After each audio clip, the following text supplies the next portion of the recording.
I'd like to welcome among us the Reverend Jamon Taylor, a priest in the Diocese of North Carolina, and he's rector of St. Ambrose, the 11th rector of St. Ambrose Church. And he believes that environmental justice and racial equality go hand in hand. Taylor considers the land family and says the land holds the bodies of our ancestors going back to the 1880s. Earlier this year, Taylor discovered a slave cemetery on the property where the church is located and has applied to have it added to the National Registry. He says when we talk about the land, we're talking about a living, breathing member of the family. And with that, I turn it over to you, Reverend Jamon. Thank you so much. Good evening, everyone. It's an honor to be with you and to talk about environmental justice, to talk about environmentalism. When they asked for a title for my talk this evening, I actually used the title of an ebook, Unearthing Inequity, that a church member wrote about the history of St. Ambrose as it relates to environmental racism back in 2019, recounting some 4 decades of environmental justice in Southeast Raleigh. I want to open by showing a video. I think the video was sent as pre-material. Our Christology guides our worship and Christian formation to embrace blackness and disrupt white supremacy. Our vision is that we give worship to God, receive wisdom from God, and work alongside God. This is our WWW, Worship, Wisdom, Work. Baptism and the Holy Eucharist show both worship and wisdom from our vision. Baptism is in a 22-gallon water font, and using a half quart of chrismation holy oil point to God's abundant love. We baptize infants naked, according to the early Christian church custom, which highlights the beauty of the black body. They are marked as Christ's own forever, reclaiming the word marked from the association with black bodies branded as enslaved property, and today marked by gun violence. Jesus is black throughout the church, including the Ethiopian Stations of the Cross, and icons of St. Ambrose's black Episcopal saints: Blessed Henry Beard Delaney, Blessed Anna Julia Cooper, Blessed Pauli Murray. Jesus said, "Let the little children come to me." We center children in worship by inviting them around the altar. Service music is based on African American spirituals, composed by our rector in 1925. Hear the Sanctus, based on He Rose. We lift our hands for the Lord's Prayer. Our jazz band performed at the Ocean City Jazz Festival.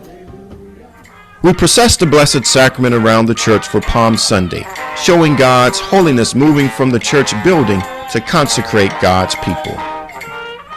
Our third word in our vision is work, pointing to outreach. We were born in environmental racism in 1868, building a church in Smoky Hollow, a black community whose name came from the nearby billowing, noxious train depot smoke and gases. The government forced us to move in 1900 by selling our property to a cotton mill. We physically picked up our church, rolled it 1 mile, moving the black church closer to black people. In 1965, we moved again to Raleigh's newly designated black community in the Walnut Creek wetland, where Raleigh dumped raw sewage for 70 years. In the 1990s, we formed a nonprofit, Partners for Environmental Justice, to deal with the black community's flooding. In 2020, the church launched a new county-wide community organizing power group called One Wake, which mandated the developers to improve the downstream flooding impact of a 150-acre site 1/2 mile upstream from the flood-prone community. In 2021, St. Ambrose received the Creation Care Grant, creating a podcast on environmental racism, an Ethiopian-inspired labyrinth, and The Healing Garden, using therapeutic horticulture to meet the mental and emotional health needs of the community. St. Ambrose stands as a congregation of resurrection, full of parishioners who are resurrectors, being seeds of transformation in the community.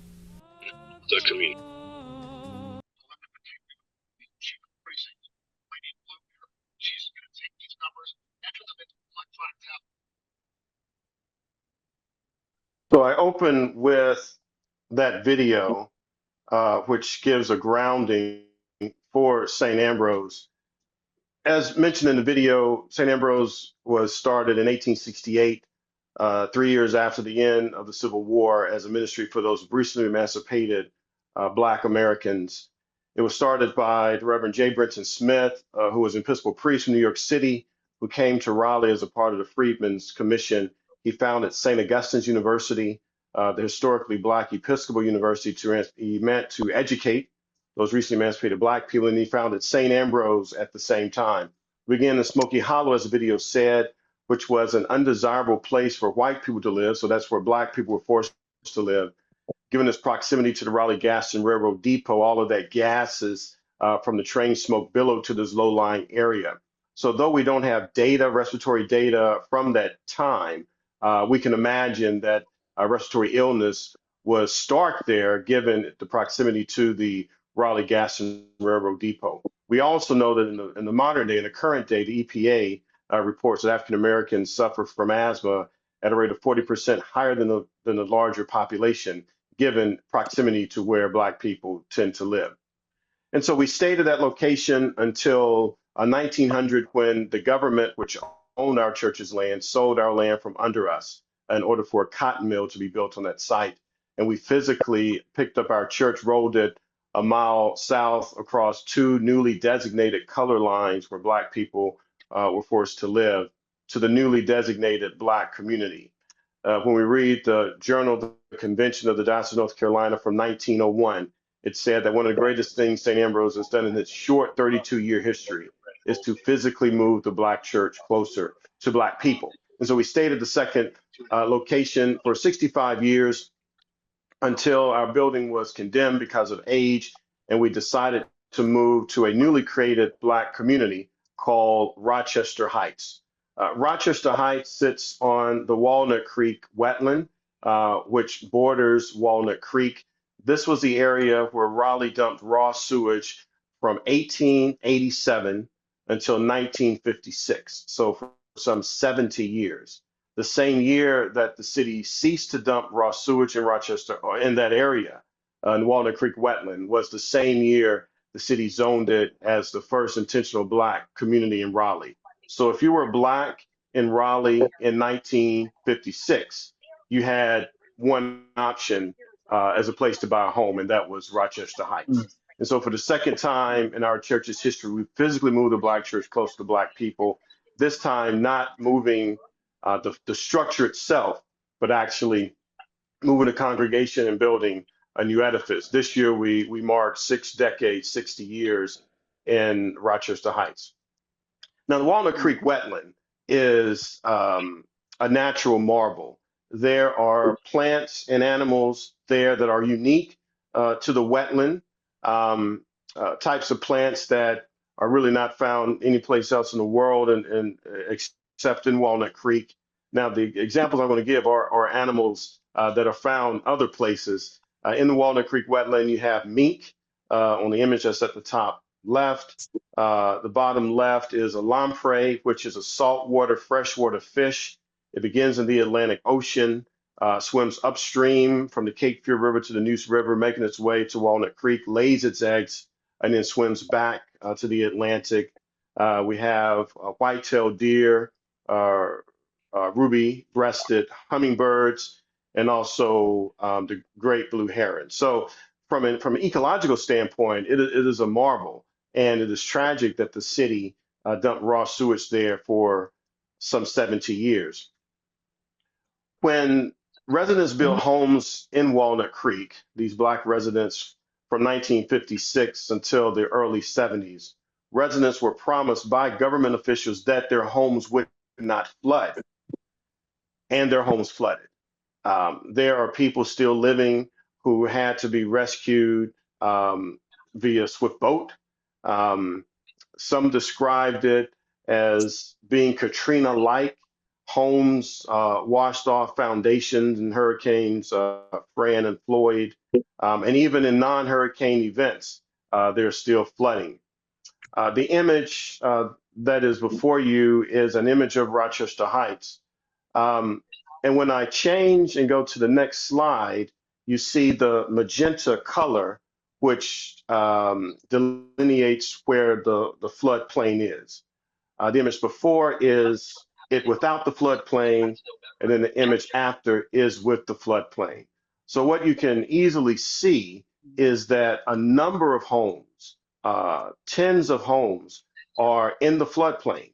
And so on a non torrential event, homes continue to flood, water continues to be an issue. And this is an image of Walnut Creek and the apartments that are across Walnut Creek during a rain event. And you can see from the van that the water is at least 3 feet high and certainly in the homes. Because of the flooding, St. Ambrose started a nonprofit called Partners for Environmental Justice. Before I get into more details around Partners for Environmental Justice, this image shows the watershed. So Walnut Creek is a part of a 46 square mile watershed that begins in Cary. That's a municipality that's a little bit north, west of Raleigh, and flows Walnut Creek and continues on to the Neuse River. Water that is not absorbed into the land flows into Walnut Creek and finds itself running past St. Ambrose because we are at the lowest level in this watershed.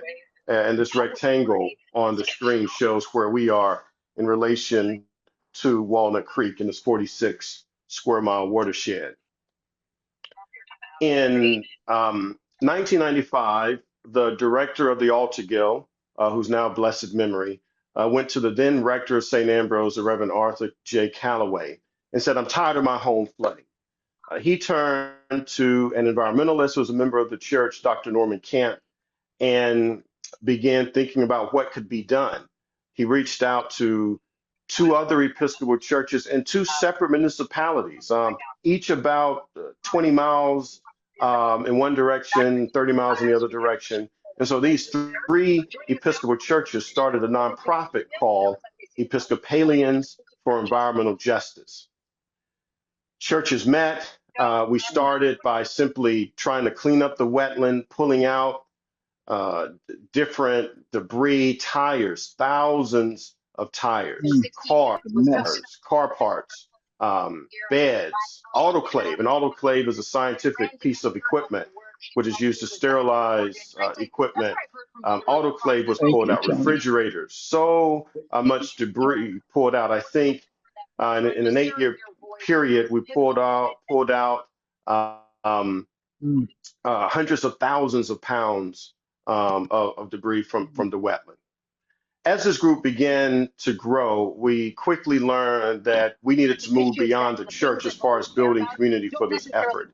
And so we began to ask government and also corporations to be a part of this group. And so we changed the name from Episcopalians for Environmental Justice to Partners for Environmental Justice. PEJ is what we call it. And PEJ still exists today. In addition to doing the regular wetland cleanups, we began with a master plan. And one of the big events that actually came to fruition in 2009 was the building of the Walnut Creek Wetland Center. This is an educational center where young people and community residents and people across Raleigh can come learn about the history of Walnut Creek, learn about the environmental degradation, and enjoy the landscape there on the wetland. And so that was one of the initial wins for PEJ, working with the city and county in order to get this facility built. St. Ambrose, from a historical standpoint, has environmental justice, particularly environmental racism and response to environmental racism as part of as our DNA. Again, we began with respiratory injustice being in a place where really taking in a deep breath would do more harm than good. And then we find ourselves now in a place where flooding is an issue. So air in our beginning, water in our current state. And since environmental justice is a part of our DNA, we take it seriously. When we launched the capital campaign in 2016 to 2019, though it was not our intention for it to be an ecological campaign, it turned into an ecological campaign.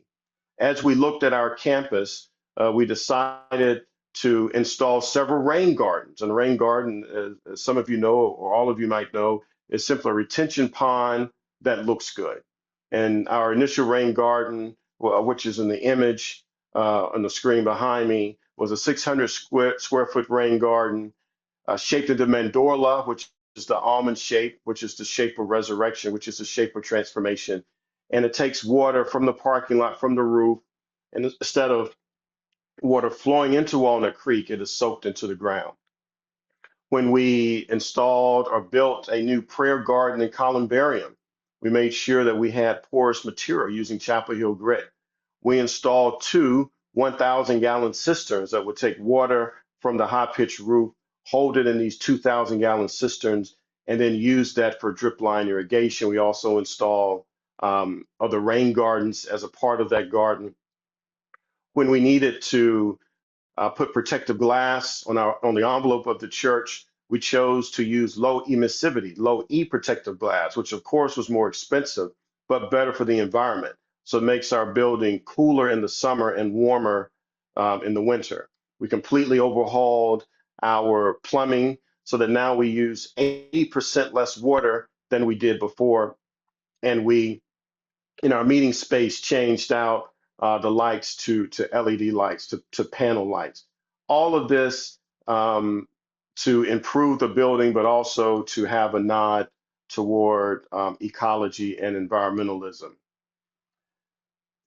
We worked with an engineer from NC State. North Carolina State University is about 3 miles from St. Ambrose, and a graduate student who was working on noise pollution in historically Black communities.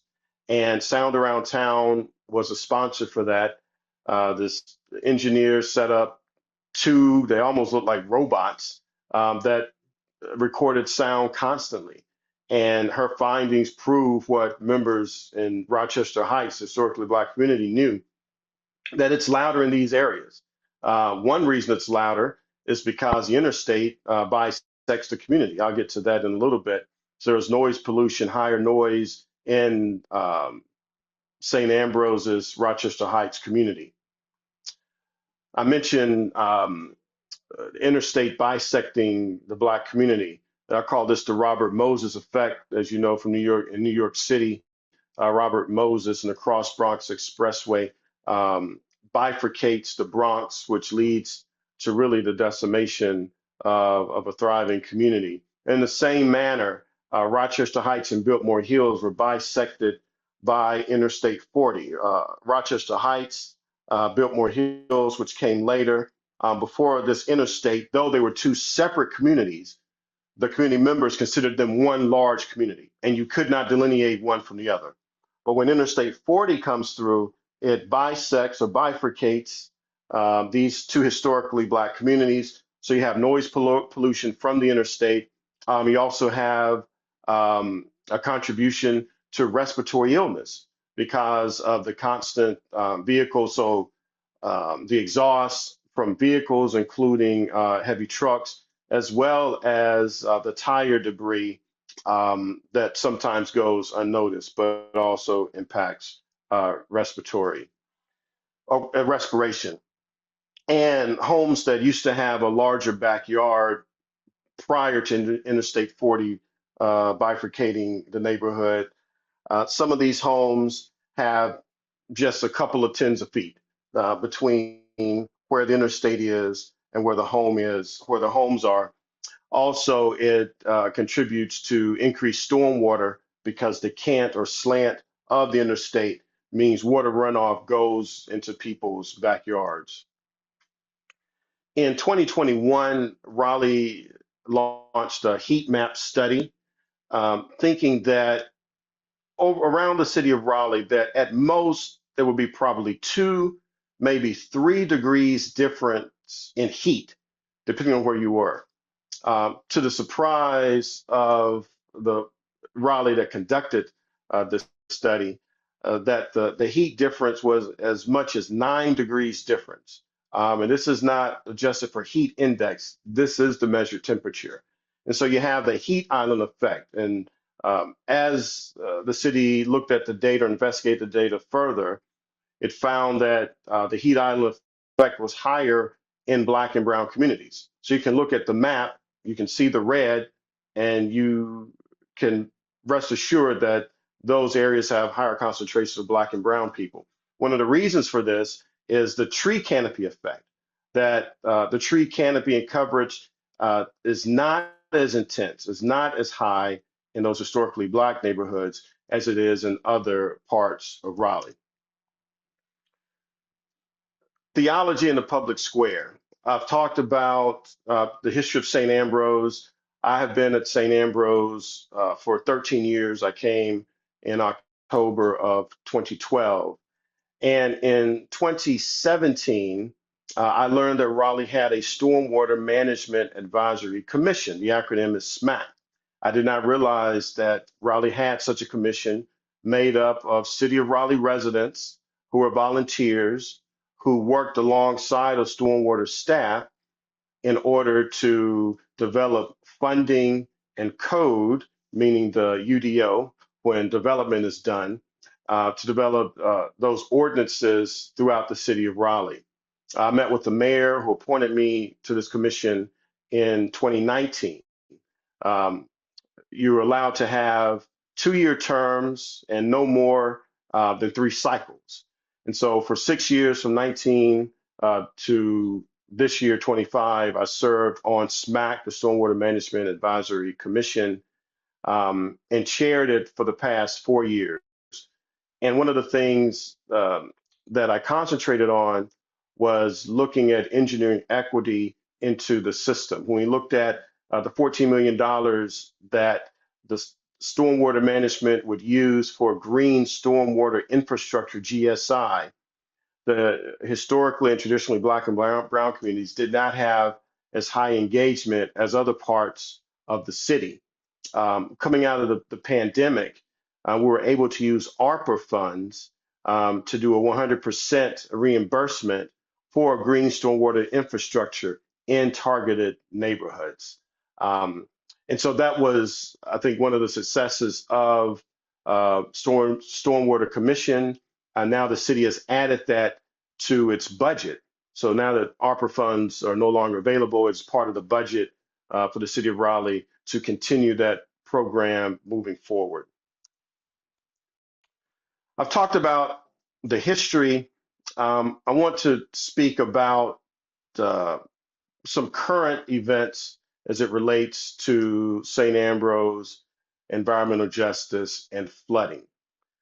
In the fall of 2020, I found myself on a Zoom call listening to one of the largest developers in the Southeast describe a project called Downtown South, which planned, or in his vision, would be larger than Raleigh's downtown, which was some 38 million square feet of office and retail space, and would be on Walnut Creek, only a half mile upstream from St. Ambrose. And this development, this 150-acre development, would straddle Walnut Creek, and that 80 acres of forested area would be raised in order to construct a 20,000 soccer arena, as well as 3 hotels, office buildings, and other restaurants. In the rezoning condition, the developer said that there would be no downstream impact from this development, that flooding would not be an issue. We were in the process, St. Ambrose, of starting a community organizing effort in Wake County called One Wake, based on the Industrial Areas Foundation, IAF. And this was our first test as a new organization. And for 90 days, we worked with stormwater engineers, uh, elected officials, and a developer. And by the end of the rezoning process, which took 3 months, what began as there would be no downstream impact of flooding was a 1,500 word rezoning condition using green stormwater infrastructure that under a ordinary rain event, all the water would remain on site, which would decrease what I call the two V's of water, the volume, the amount of water, and the velocity, the speed of water. So the volume water would be held on site, allowed to soak in the ground, or slowly released into Walnut Creek.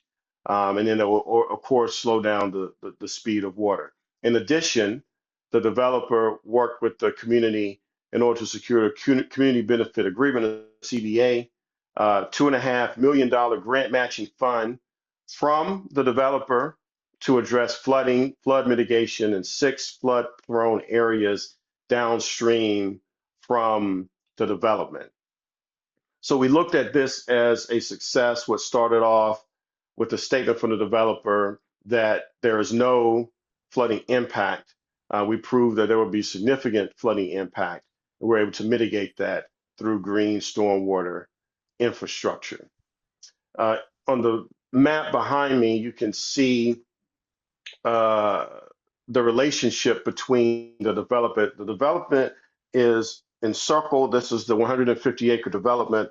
Walnut Creek runs through the development, so it straddles Walnut Creek and is in some of the wetland. So this is downtown South, and then this is St. Ambrose and Rochester Heights with only 3,000 feet, a half mile difference between where the development is going to be and where St. Ambrose is. And just a few numbers, I already said it was a 38 million square foot development, that the residential units, there will be 2,000 residential units, and that uh, um, the wastewater would increase by 6 million from this development. And so we're able to mitigate flooding by having a developer embrace technology to keep stormwater on staff. A rule of thumb, whenever you have an area that is natural, grass and trees, under a normal rain event, you might get a bucket of water runoff. When you pave that same area, you get 18 buckets, so 18 times the amount of runoff. So you can imagine over 150 acres, that's a lot of extra runoff that would make its way into Walnut Creek. Um, Climate change, of course, is an issue, and we acknowledge that climate change exists. And yet I argue that our imminent threat as it relates to flooding and Rochester Heights relates to non-climate stressors. That's the development in the 46 square mile watershed, that as land is paved and water is not allowed to soak into the ground, that water runs right into Walnut Creek. And the rate of development is so high in that 46 square mile watershed that the increase in impervious surfaces is directly impacting Rochester Heights and St. Ambrose. I met with some elected officials recently, and I described it that residents in Rochester Heights are always in hurricane season. Hurricane season is just not the summer and fall. For us, it is year round, because under a rain event with the right conditions, with the right amount of rain in a short amount of time, the effects are catastrophic. So climate change is impacting us, and also non-climate stressors. So I spoke about downtown South, working with the developer and government officials in 2020. I now want to talk about two new initiatives and ministries at St. Ambrose.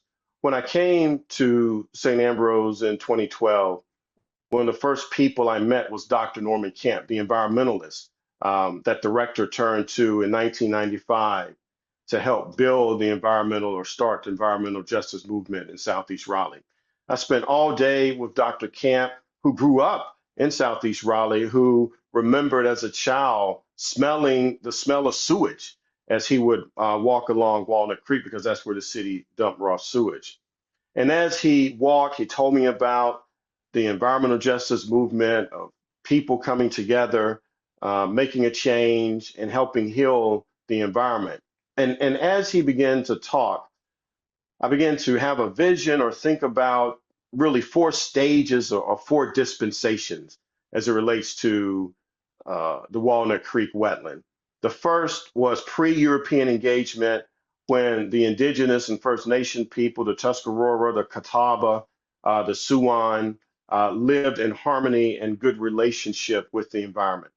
The second was European engagement and the degradation of the natural environment, the dumping of raw sewage, the dumping of garbage, having part of it being a car graveyard. The third dispensation or phase was the forcing of Black people to live in this degradation, and the Black residents bringing healing to the environment. It was a Black community that formed together to advocate for the wetland. And then I envision a fourth dispensation or a fourth era where the healed land would bring healing to Black people. That the Black community that once healed the land would now have the benefit of that healed land bringing healing to the Black community. St. Ambrose is starting two ministries that move into that fourth area. The first is called the Beehive Banquet. When we look at food apartheid areas, and I use the term food apartheid instead of food desert, a desert is a naturally occurring phenomenon. There is nothing natural about a food desert. It's a desert because of policies, and it's very strategic. So I call it a food apartheid area. St. Ambrose is in a food apartheid area, and it is food insecure. Part of the vision for the Beehive Banquet comes from Isaiah, that beautiful image of Isaiah 25 of the Lord throwing a banquet of mature wines, a great feast. We call it Beehive Banquet. One, our patron saint, who's Ambrose of Milan, the symbol for him is the honeybee. And so the Beehive Banquet has the goal of offering culinary arts to look at healthy cooking, to bring a Black farmers market to the community, and to build a vertically integrated food system that can help generate wealth in the Black community. We're in the process of renovating our kitchen and parish hall right now. We will launch the Beehive Banquet in January, highlighting a farmer's market in spring, summer, and early fall. And so this is our entree into the healed land, helping heal people and helping bring wealth and health to the Black community. The second is a new initiative that we entitled Spiritual Pollination. This is based on Galatians 5 that talks about the fruit of the Spirit, and it lists those 9 attributes of the fruit of the Spirit. Spiritual pollination is engaging our healing garden, which is a ministry we've had since 2022, where we use therapeutic horticulture and horticultural therapy to meet the mental and emotional health needs of the community. During COVID, we canvassed and went door to door, and we asked people, what keeps you up at night? And what we heard more than anything else was mental and emotional health. And so by engaging the healing garden, bringing people on our campus, working with therapists, and we base the work we're doing off a book called The Well-Gardened Mind by Dr. Sue Stewart Smith. She's a psychiatrist, her husband's a master gardener, and what she outlines in her book, as people deal with the process of planting, pruning, harvesting, it helps people deal with their grief and emotions. And so with spiritual pollination, we are embarking on expanding that, having therapists meet on site. We sit on 5 acres in the wetland.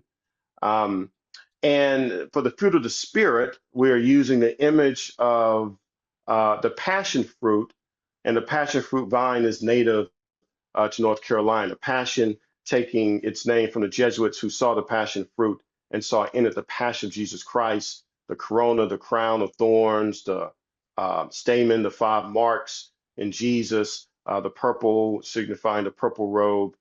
And so with spiritual pollination and the new initiative, we are launching this with the data that the North Carolina released this summer, that in the Black community between ages 18 and 24, the suicide rate is extraordinarily high, and that suicide is a leading cause of death for Black people ages 18 to 24. And so by having this spiritual pollination in the Black community, a place that is trusted by the community, St. Ambrose, inviting therapists, diverse therapists to come and walk alongside, as well as engaging nature in this process. We hope that this will be pollination, that the work we do will have a reverberating effect throughout the larger community. So when I speak about unearthing inequity, is really about resurrection. In the opening video, I spoke of resurrection. I preach on resurrection quite a bit. One of my observations of the Christian communities worldwide, is that even though we focus and are centered on the resurrection, by and large, I don't find people who live into resurrection power. I look at the ascension in Luke 24, right before Jesus ascends.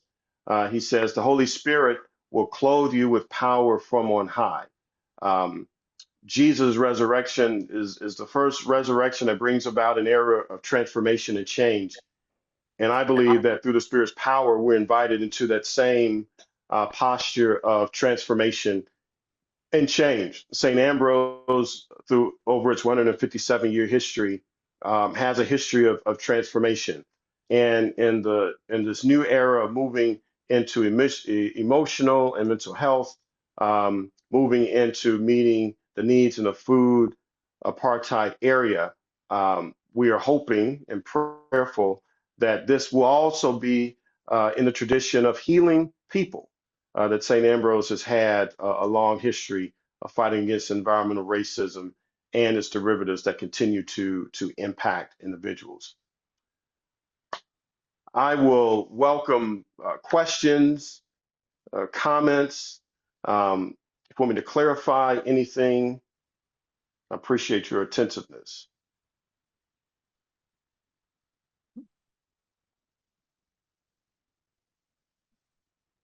I'm looking at the chat box.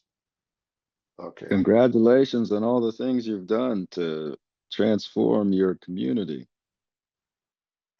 Thank you. I see someone put in the chat box, diet that helps mental health. Ketogenic type diet.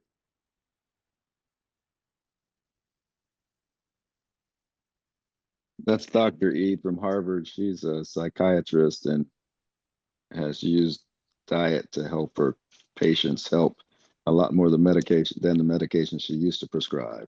She wrote a book called Change Your Diet change your mind or think. Okay. Thank you for that. I've already grabbed that link.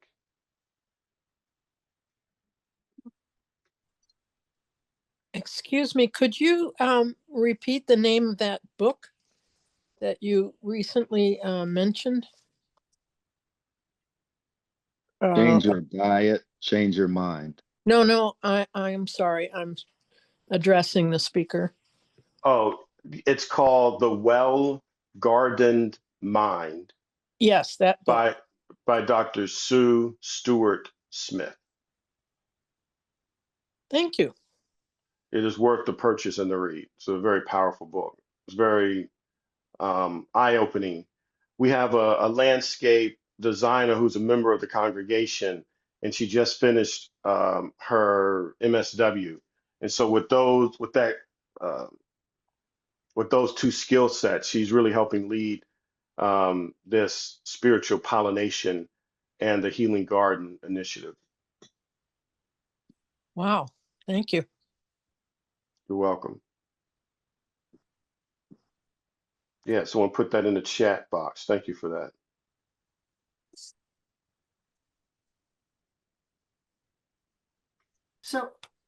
So this is Susan. I wanted to say I'm so impressed by how you think holistically.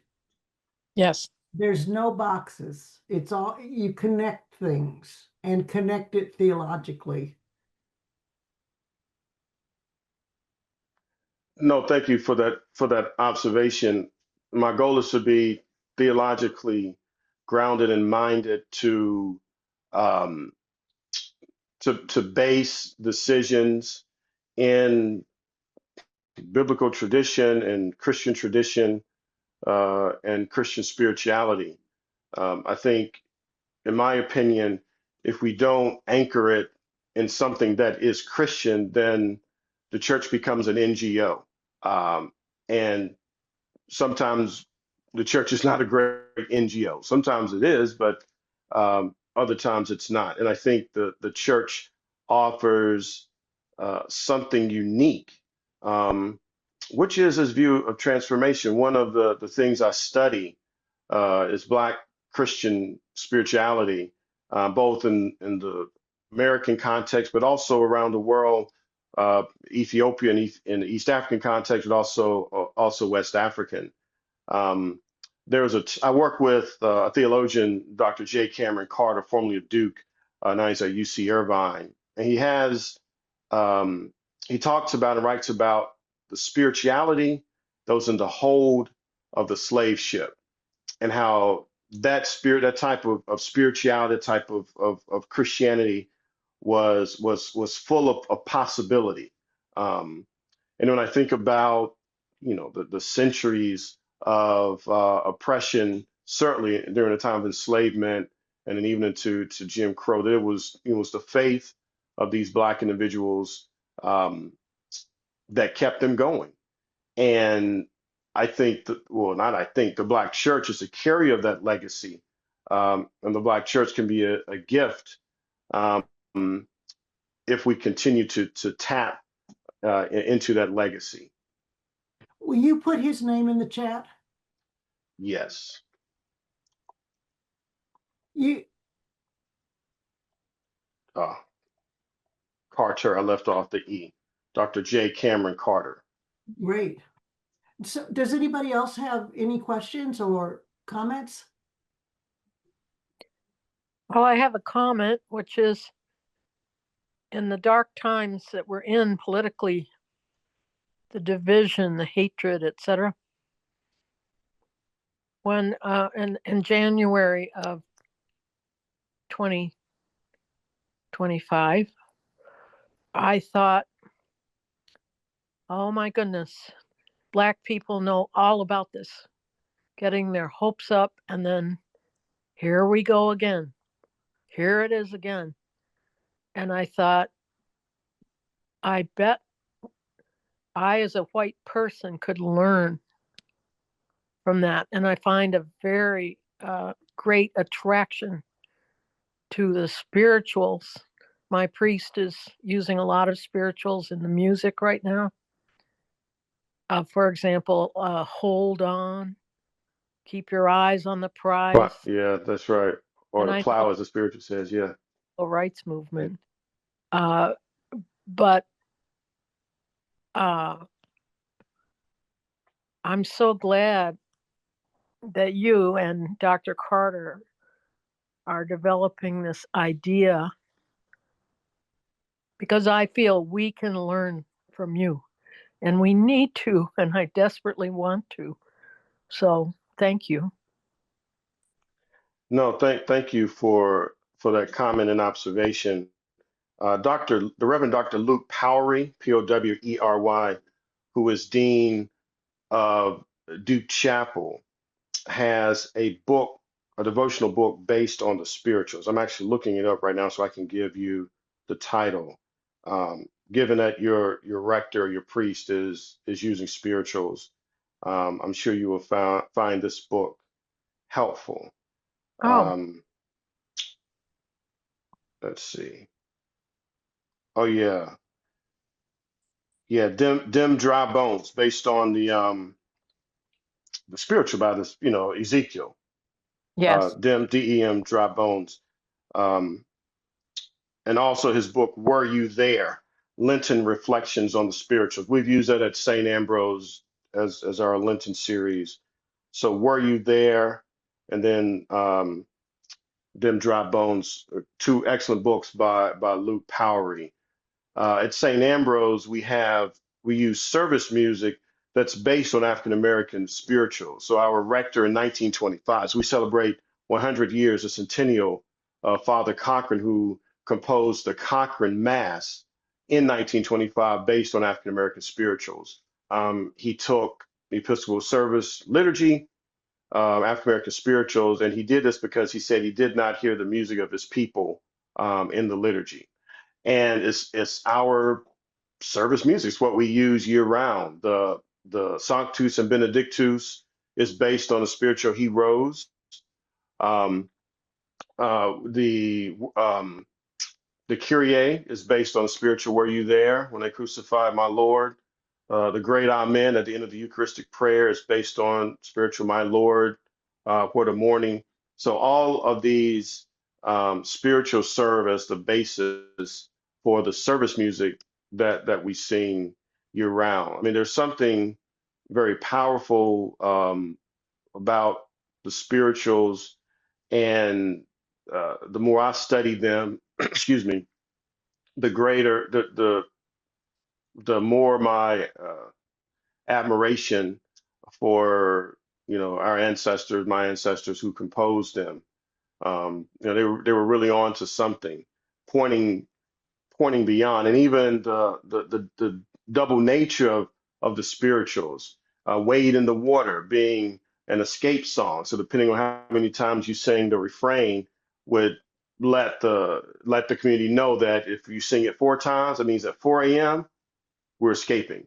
So it Oh, I had that that. that that double meaning. Huh. Thank you very much. What is Reverend Cochran's full name? Arthur Myron Cochran. Let me put this in the chat box. You can see it. Uh, we have a link on our website that talks about the Cochrane Mass, as well as has audio recordings of the Mass. Oh, that would be very interesting to me. It's in the chat box. And how do you spell Cochrane? Yeah, Cochran. Oh, I guessed right. Okay, thank you. You're Oh, welcome. I see it now. Yeah.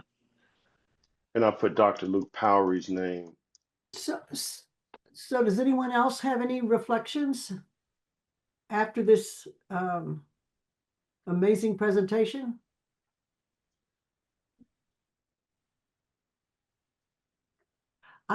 Maybe we're so stunned we can't really talk. So much there. I was just going to say thank you. It was very good, and I'm ordering the book. Thank Which you. book? Yeah, which That's one? true. the well-gardened mind, because Yeah, I am a CSW and we do have a church garden. So there's potential there. Thank you. Jane, also I'm recommend, curious, go ahead. which parish are you from, Jane? I'll Which say church? Reverend Rosaline Nogle, Reverend Rosie, Oh, yeah. St. Okay. Martin All Saints, Northwest Buffalo, Riverside. Oh, yeah. Uh-huh. Okay, thank you. So I wanted to say, we have a pledge of faith in action against racial injustice, where we encourage, participants to learn, pray, act, and advocate. But we have barely, I mean, in my assessment, we barely cracked the surface of that potential. And I am so inspired by the connections you make between the different projects and ministries that you've undertaken, and thinking about them in like I said earlier, that holistic way, um, in terms of nurturing and protecting the members of your community. It was about survival. Either we protect or we die. Um, so we chose protect. Yeah, And, when those are your options, I'm glad that we had the courage to stay and fight and to make a difference. And to set an example. and you're on mute. Were you going to say something? I saw your lips moving. I also Oh, wanted to that's ask you Ann something Tillman. else. Ann Tillman was my classmate at General. I just now see you. Hello, Ann. Ann's great voice. She chanted at It's General. I great to see remember you. that. Yeah. Great to see you, Jamont. Yeah, it's and as I was reflecting back on my time at the Church of the Atonement in the Bronx, which is where Yes, I learned about my Masood. white privilege. Yeah. And I'm still very close to Father Masood. Mm-hmm. He's now retired, Yep. but still in touch with him quite a great deal. But brilliant work that you're doing, Jamont. Just my prayers and blessings on all that you have left, ahead of you. It's Thank great you. to see you. Yeah. Good seeing you. Is your congregation integrated or is it all Black?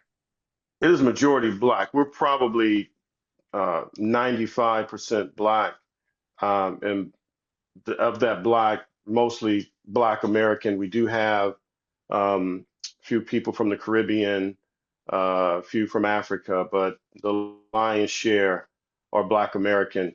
We do have Black American and white couples. We also have white couples, I guess you call it transracial, who have adopted Black kids. And so both parents are white. They adopted Black children, and so they are members of the congregation. Thank you. Mhm.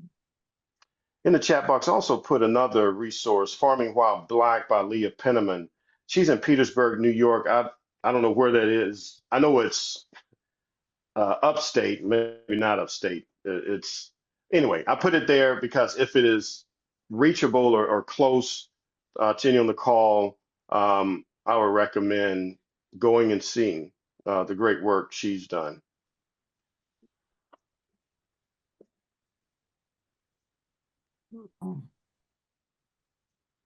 Oh, Soulfire Farms, yes. Hmm. I've seen that. One of the things that's amazing to me when you describe like the highway running through the Black community and the increased respiratory illness, that's the same story of Buffalo. I mean, it's the story, Yeah. of all these towns. Hmm. And we have a lot of developers who are, have big ideas. And how did you manage to work collaboratively with the developers to get them to recognize the harm that their plans would impose and get that language into the zoning codes? What helped was the Industrial Areas Foundation, and Mhm. community organizing. I argue that it wasn't that the developers were certainly gain insight that, oh, my project will hurt the environment. It was a groundswell of thousands of people saying, we don't want this to happen, and going to the elected officials and saying, we don't want this to happen. And then the elected officials leaning in on the developer to say, we think we should listen to the people. Yeah, and now, did this transform the developer?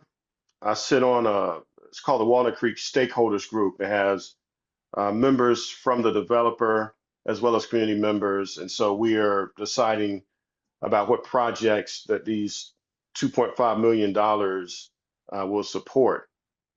I mean, I do think out of this exchange that there is a possibility of transformation or change with the developer.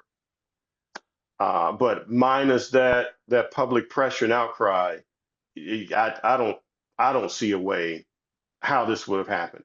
Certainly not at St. Ambrose as a church of 500 parishioners going up against a $2.5 billion development.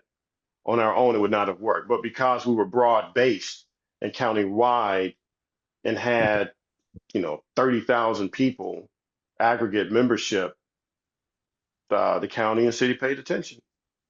Hmm. So it's very interesting. Wayne, do you want to say something about the fourth session in this series? Yes. Thanks for the asking, Susan.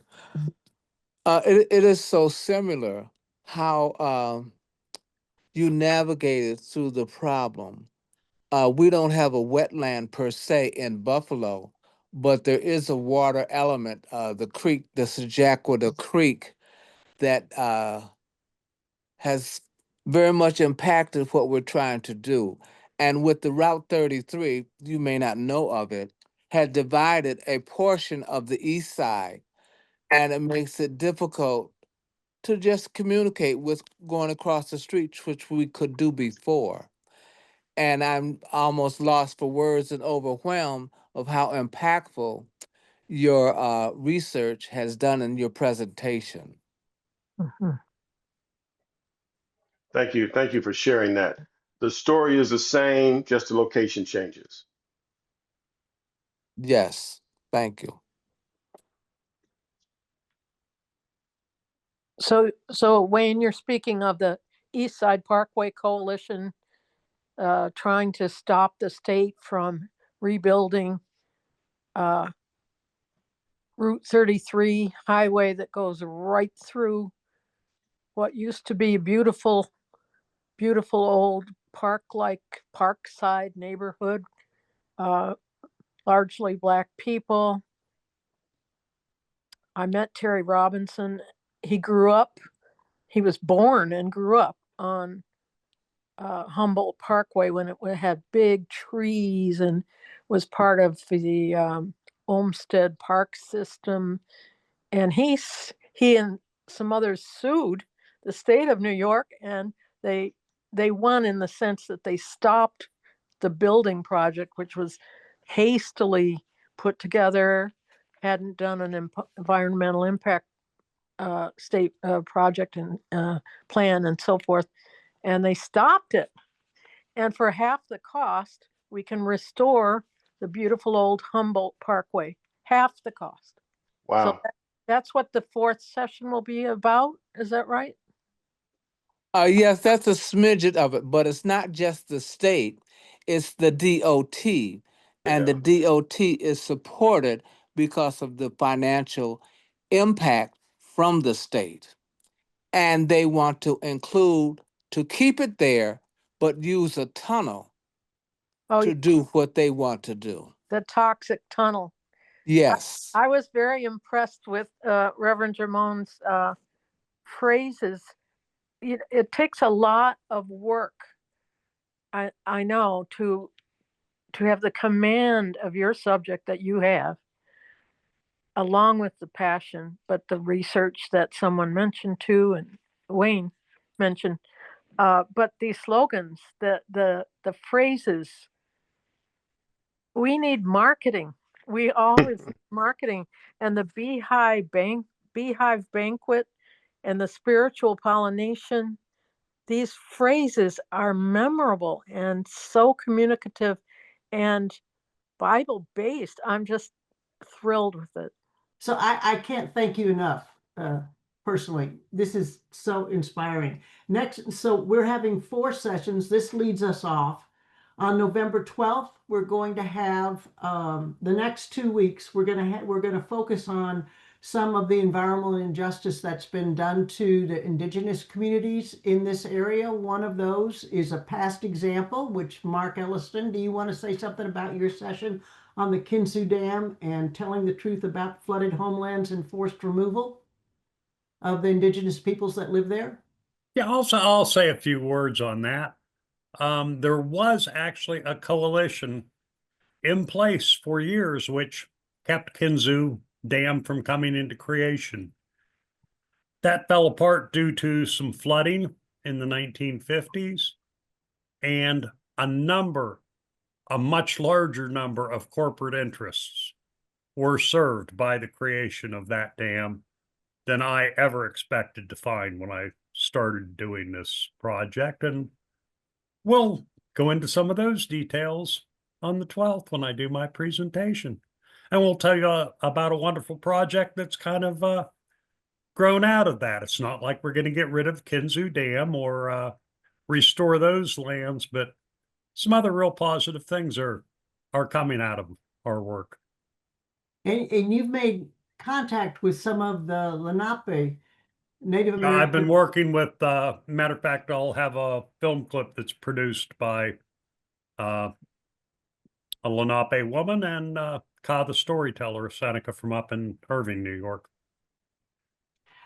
And then the next week on November 18th, we're going to focus on unheard voices, the fight of the Tonawanda Senecas, their fight for their nation's way of life. And I think we've mentioned at our last regional conversation the STAMP Industrial Development Project out in Genesee County, which is just borders on the Tonawanda Seneca Nation's land and the Iroquois wetland. And this threat of the industrial project, they've been fighting this, and they recently had a victory. Now the state of New York wants to put bit mining operations there. And so we're going to have the Tonawanda Seneca, Christine Abrams, and Grendel Logan, who are both members of that Tonawanda Seneca, talking about that along with the allies of Tonawanda Seneca. So this is an active project that we can get involved in. And then we're going to conclude on December 4th after Thanksgiving with the example. Wayne Blessing Lame is going to be part of this. The Route 33, the New York State proposal to put Route 33 underground in a tunnel, which would have just increased the traffic pollution that came out both ends, right bordering the African American community in Buffalo. And they successfully sued. Wayne, you told me you were part of this suit to get a thorough environmental study, which had not been done. And so now the project is back on the drawing boards. So we have a partial victory and more to go there. The story so parallels what you described. I was thinking about it as you walked your way through it. And we want to really encourage everybody to come back for these sessions. So, Reverend Helen. Thank you. The Lord be with you. And also Also with you. Let us pray.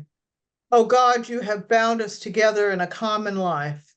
Help us in the midst of our struggles for justice and truth to confront one another without hatred or bitterness, and to work together with mutual forbearance and respect. Through Jesus Christ our Lord. Amen. Amen. Amen. Amen. Thank you, Reverend Jamond. It was so wonderful. It's It's a lot of talking for you, but it was just great. It was just Thank you for great. the invitation. Wonderful being with you. Yes, thank you so much. All right. Good night, everyone. Good night. Right. Good night. Good night.